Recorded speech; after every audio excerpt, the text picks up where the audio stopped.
नमस्कार, आप देख रहे हैं बिस्तक। मैं हूं रजत देवगन। लगातार चौथा ट्रेडिंग सत्र ऐसा है जब बाजार में लेने के देने पड़े हुए हैं, संभल ही नहीं रहा है मार्केट। लगातार डाउन ट्रेंड में चला गया मार्केट और पिछले हफ्ते आया था ब्रेकआउट, लेकिन इस हफ्ते जबरदस्त मुनाफा वसूली स्टॉक्स पे देखने को मिली है। आगे की डायरेक्शन कैसे रहेगी इस वीडियो में बताएंगे। शुरू से आखिर तक ये वीडियो जरूर दिखेगा। अंतर्राष्ट्रीय संकेतों में आज अमेरिकन मार्केट जो संकेत मिल रहे थे उसमें निचले स्तरों से रिकवरी के साथ अमेरिकन मार्केट बंद हुए थे। एशियाई बाजारों का मूड माहौल मिक्स था। जो खबर हम ट्रैक कर रहे थे वो थी कि डोनाल्ड ट्रंप ने वियतनाम के साथ ट्रेड डील कर ली है और अपनी शर्तें मनवा ली। वियतनाम यूएस के ऊपर 0% टैरिफ लगाएगा और अमेरिका वियतनाम के ऊपर 20% का टैरिफ लगाएगा। और ये खबर रूल कर रही थी, लेकिन इसका कोई बहुत बड़ा असर होना नहीं था क्योंकि आज वीकली एक्सपायरी का दिन था और अक्सर वीकली एक्सपायरी पे एक रेंज बाउंड सेशन आता है। गिफ्ट निफ्टी बताया था कि ऊपर जाएंगे, हमें नहीं समझ में आया क्यों आज जाएंगे। बस ये था कि बैक ऑफ द माइंड की ट्रेड डील हो सकती है, ट्रेड डील हो सकती है कभी ना कभी। हाल फिलहाल की खबर तो यही है ना, यही तो बज़ कर रहा है मार्केट में कि यूएस और इंडिया की ट्रेड डील होनी है, जल्दी होनी है। अब उसके ऊपर कोई स्पष्टता थी नहीं, तो आज ओपन हुआ 25,505 के लेवल पे। उसके बाद उठापटक देखने को मिली आधा घंटे के आसपास, 45 मिनट, और फिर बाजार चढ़ना शुरू हो गया। अच्छा खासा चढ़ गए थे, 25,587 के लेवल तक पहुंच गए थे। लेकिन उसके बाद दोपहर का जो सेशन था, ये 1:30 बजे पौने 2 बजे के आसपास, वहां पर कोई ऐसा बेच कर गया ना मार्केट को, वन वे ट्रैक पे टूटते चले गए। 25,384 आज के दिन का लो लगाया है और जो क्लोजिंग आई है वो है 25,405 के लेवल की। क्लोज टू क्लोज आपको 48 पॉइंट्स निफ्टी गवाता हुआ नजर आएगा। लेकिन प्रॉब्लम क्या थी कि ऊपर ले जाकर निफ्टी को पटका। बैंक्स पे तो वैसी शक्ति नहीं है। बैंकिंग और फाइनेंशियल्स पिछले कुछ दिनों से बहुत जबरदस्त बिकवाली की चपेट में है और आज निफ्टी बैंक 207 अंक गिरकर 56,791 के लेवल पे हुआ है बंद। सेंसेक्स 170 अंक गिरकर 83,239 के लेवल पे हुआ है बंद। एडवांसेस निफ्टी के मात्र 17, गिरने वाले 32, एक बिना बदलाव के बंद हो गया। और ब्रॉडर मार्केट्स पे सिचुएशन बिखरी बिखरी थी। 1,450 शेयर्स चढ़े हैं, 1,472 एनएससी की शेयर्स गिरे हैं। जो निफ्टी पे सबसे तेज चला वो था डॉक्टर रेड्डीज और अपोलो हॉस्पिटल। फार्मा स्टॉक्स पे खरीदारी आई। इन दोनों स्टॉक्स में पौने 2% से 2% के आसपास की तेजी आई। हीरो मोटोकॉर्प निचले स्तरों से पलट गया, पौने 2% ऊपर रहा। ओएनजीसी और मारुति में हल्की खरीदारी के साथ कामकाज हुआ। निफ्टी लूजर्स में SBI life, Kotak bank, Bajaj Finserv, financials ढेर हो रखे हैं। ऊपरी स्तरों पे ना अच्छी मुनाफा मिल रहा था तो वहां पर लॉक हुआ है इन स्टॉक्स में। बजाज फिनसर्व 1.5% नीचे था, कोटक 2% नीचे, एसबीआई लाइफ पौने 3% के आसपास नीचे चला गया। जेएसडब्ल्यू स्टील और ग्रासिम जैसे स्टॉक्स में भी 1% के आसपास की गिरावट आई। एफएनओ गेनर्स में बॉश, आज दिन था स्टॉक का, ब्रेकआउट आया, 6% ऊपर चला गया। फिर ब्लू स्टार 5% ऊपर, 361 वैम 4% ज्यादा चढ़ गया। ऑयल इंडिया और चंबल फर्टिलाइजर पौने 3% से 4% चढ़ गए।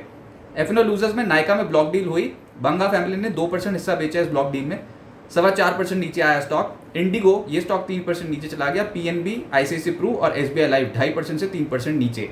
मिड कैप गेनर्स में डीसीएम श्रीराम का दिन था भैया आज, ऐसा गजब भागा है, 15% ऊपर चला गया स्ट्रेट अवे गिरते बाजार में। एस्टर डीएम में भी तेजी आई, 9.5% ये ऊपर। मोतीलाल ओसवाल फाइनेंशियल सर्विसेज 8.5% ऊपर। हनीवेल ऑटोमेशन, बॉश और नैटको फार्मा 5.5% से 6% ज्यादा की तेजी पकड़ गए।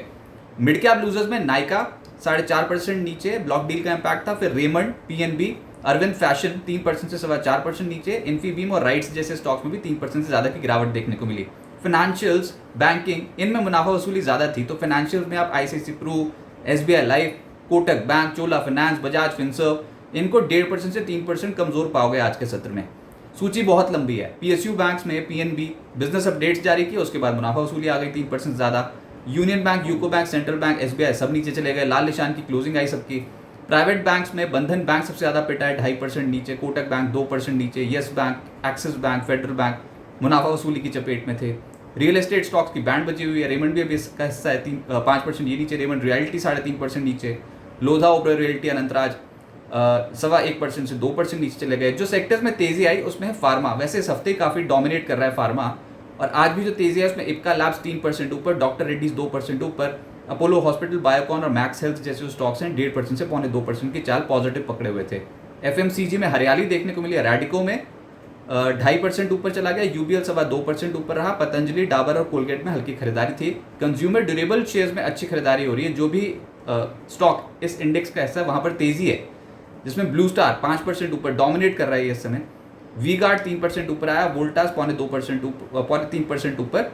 फिर पीजी इलेक्ट्रोप्लास और कजारिया जैसे स्टॉक्स में भी तेजी आई।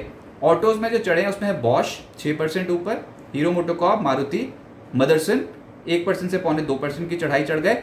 लेकिन गिरने वाले भी हैं, जिसमें है ट्यूब इन्वेस्टमेंट और भारत फोर्ज, ये गिरावट की चपेट में थे। तो बिकरा बिकरा मार्केट है और क्लियर कट डायरेक्शन बाजार के पास है नहीं। पिछले 4 ट्रेडिंग सत्रों से आप रिट्रेस कर रहे हो। अब आगे क्या होगा, बाजार में ऊपरी स्तरों पे बिकवाली देखने को मिल रही है, शेयर्स की बैंड बजी हुई है पिछले 4 ट्रेडिंग सेशन से। और मुद्दा यही है कि अगले हफ्ते में जो हम एंटर करेंगे तो हमें खुद नहीं पता कि ट्रेड डील होनी है कि नहीं। 9 जुलाई डेडलाइन तो है, और ये डेडलाइन टैरिफ्स को लेकर है। जो 90 दिन का ग्रेस पीरियड दिया गया था डोनाल्ड ट्रंप की ओर से, वो खत्म हो जाएगा 9 जुलाई को। उसके बाद वो डेडलाइन बढ़ाते हैं नहीं बढ़ाते, उसके ऊपर कोई स्पष्टता है नहीं। दिन भर ये खबरें आती चली गई कि भारत और यूएस के बीच में जल्द डिफेंस फ्रेमवर्क को लेकर, 10 साल के डिफेंस फ्रेमवर्क को लेकर एक करार हो सकता है, डील हो सकती है। उसके बाद एक मिनी ट्रेड डील की खबर भी निकल के आज मार्केट में, लेकिन मार्केट इससे संतुष्ट नहीं है और ऊपरी स्तरों पे मुनाफा वसूली दिखा गया दोपहर को जाते जाते। तो इसका मतलब ये कि अभी कॉन्फिडेंस की कमी है।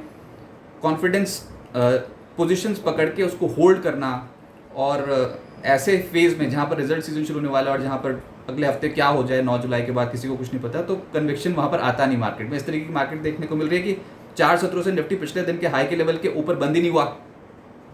तो इंट्राडे में ऊपर चले जाते हो आप, लेकिन वहाँ टिकते नहीं हो। उसके बाद बिकवाली बहुत तीव्र गति से आती है। और साथ ही 3 सत्रों से निफ्टी के लिए 25,600 के लेवल पे है लक्ष्मण रेखा। जी हाँ, 25,600, ये 3 सत्रों से 25,608 का ही हाई है वैसे 3 सत्रों का। और उसके बाद तो वहाँ जाते हैं, कोई ना कोई बेचता है, ज़बरदस्त तरीके से बेचता है। और अब आप देखो ना कि अब आप इस हफ्ते के लोएस्ट पॉइंट के आसपास पहुँच गए हो, अपनी ट्रेडिंग रेंज के लोएस्ट जो लेवल है उसके आसपास पहुँच गए हो, जो कि है 25,378। और ये 25,378 का लेवल खतरे में है। इसके नीचे थोड़ा और लेवल्स खुल जाएंगे नीचे, सपोर्ट अगर ये टूटा तो उछले तो 25,500, 25,550 इन लेवल्स को क्रॉस करने में बहुत दिक्कत आएगी। अभी यहाँ पर ओवरहेड सप्लाई है, और अगर नीचे गए 25,360 के नीचे तो 25,280, 25,200 ये लेवल सपोर्ट की तरह काम करेंगे। उसके बाद 25,120 का लेवल भी सपोर्ट की तरह काम करेगा। सपोर्ट ही ढूंढते रहो गिरावट वाली मार्केट में, लेकिन होना जाना कुछ है नहीं। होगा अगले हफ्ते। देखिए अगले हफ्ते अगर तो ये शनिवार और रविवार, इस हफ्ते वाला शनिवार रविवार, इसमें कोई बड़ी खबर आ गई ट्रेड डील को लेकर, तो बताओ सोमवार को एकदम से गदर नहीं बच जाएगा मार्केट में, बुधवार तक का थोड़ी वेट करेगा मार्केट।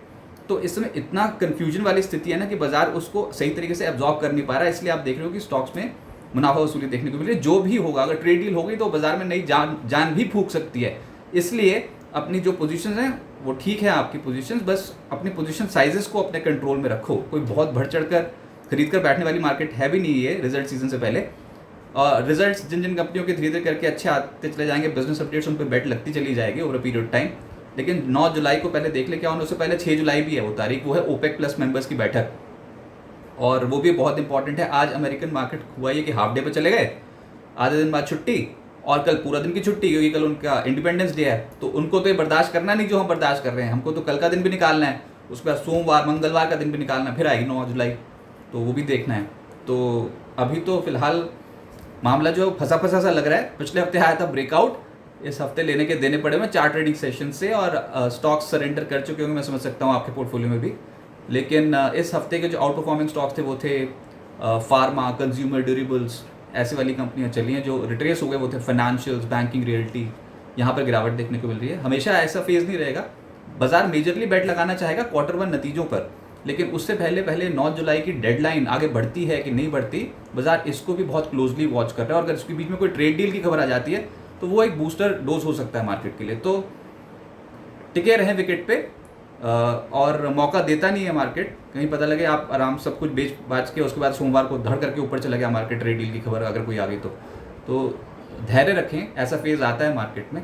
और अगर कभी नीचे चला गया तो सिस्टमैटिकली इन्वेस्टमेंट्स अपनी जारी रख सकते हैं। पर फिलहाल हम ये समझ रहे हैं कि 25,200, 25,280 ये इंपॉर्टेंट जोन होंगे जो इंपॉर्टेंट सपोर्ट जोन की तरह बाजार पे ऐड कर सकते हैं। और ऊपर 25,600 का फिलहाल एक ऐसा लेवल है जो लक्ष्मण रेखा बाजार के लिए बना हुआ है।